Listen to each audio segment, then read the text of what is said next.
warahmatullahi wabarakatuh. Om Swastiastu, Shalom, salam sejahtera untuk kita semua. Namo Buddhaya, salam kebajikan. Pada kesempatan kali ini saya akan membahas video sesuai dengan judul video saya, yaitu tentang flowchart. Dimana di video kali ini kita akan membahas 3 poin yang mengenai tentang flowchart. Yang pertama yaitu pengertian flowchart, yang kedua notasi flowchart, dan yang ketiga macam-macam flowchart. Sebelumnya, perkenalkan, nama saya Devi Putri Berliana Dewi dengan NIM 2300500061 dari Prodi Bisnis Digital. Tanpa berlama-lama, mari kita masuk ke poin yang pertama, yaitu pengertian flowchart. Flowchart atau yang biasa disebut diagram alir, bagan air, atau bagan arus adalah sebuah jenis diagram yang mewakili algoritma, alir kerja, atau proses yang menampilkan langkah-langkah dalam bentuk simbol-simbol grafis dan urutannya dihubungkan dengan panah. Diagram ini mewakili ilustrasi atau penggambaran penyelesaian masalah. Selanjutnya yaitu poin yang kedua, notasi flowchart.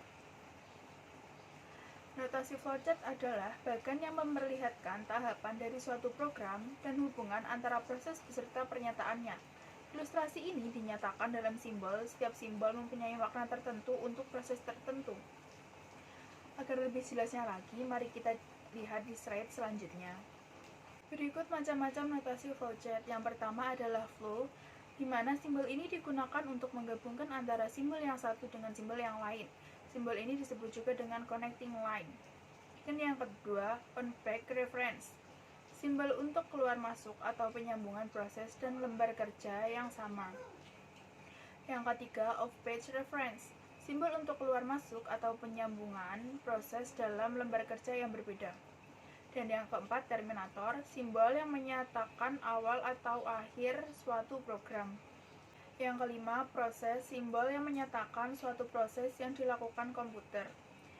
Dan yang keenam, decision, simbol yang menunjukkan kondisi tertentu yang akan menghasilkan dua kemungkinan jawaban, antara ya atau tidak. Yang ketujuh, input atau output, simbol yang menyatakan proses input atau output tanpa tergantung peralatan. Kedelapan, manual operation, simbol yang menyatakan suatu proses yang tidak dilakukan oleh komputer. Yang kesembilan, dokumen, simbol yang menyatakan bahwa input berasal dari dokumen dalam bentuk fisik atau output yang perlu dicetak. 10.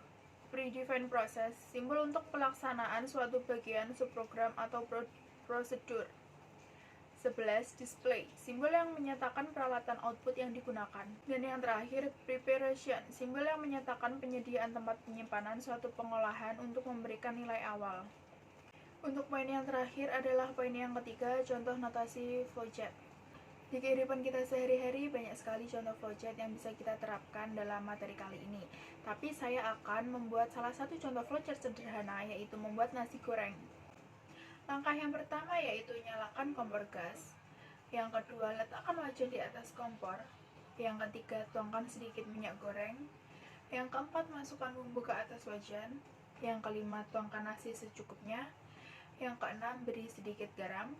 7. Rasakan pas atau tidak bumbunya. 8. Jika kurang garam, tambahkan sedikit lagi. 9. Nasi goreng siap dinikmati. Agar teman-teman tidak bingung bagaimana cara mengisi di flowchart, mari kita melihat slide selanjutnya. Contoh membuat flowchart nasi goreng. Yang pertama, mulai, di mana simbol yang kita pakai kali ini adalah terminator, karena simbol ini merupakan awal kalimat. Setelah itu, tanda panah ini adalah flow, di mana artinya tanda panah ini menghubungkan antara simbol pertama dengan selanjutnya. Dan yang kedua yaitu nyalakan kompor gas, di mana kalimat ini adalah kalimat proses, sehingga kita menggunakan notasi proses.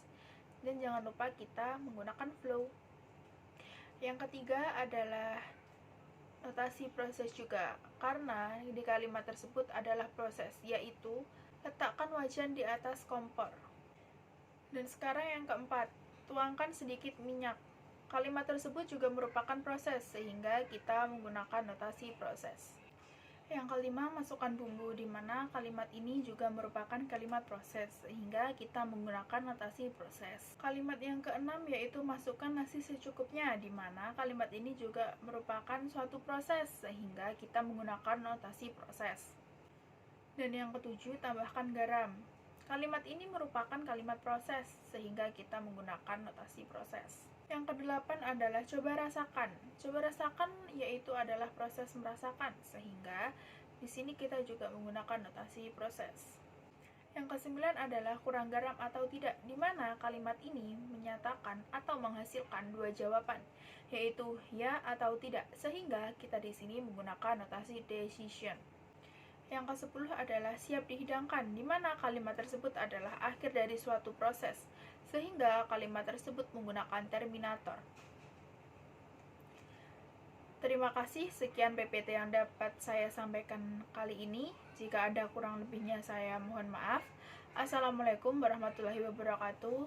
Om Swastiastu, Shalom, salam sejahtera untuk kita semua. Namo Buddhaya, salam kebajikan.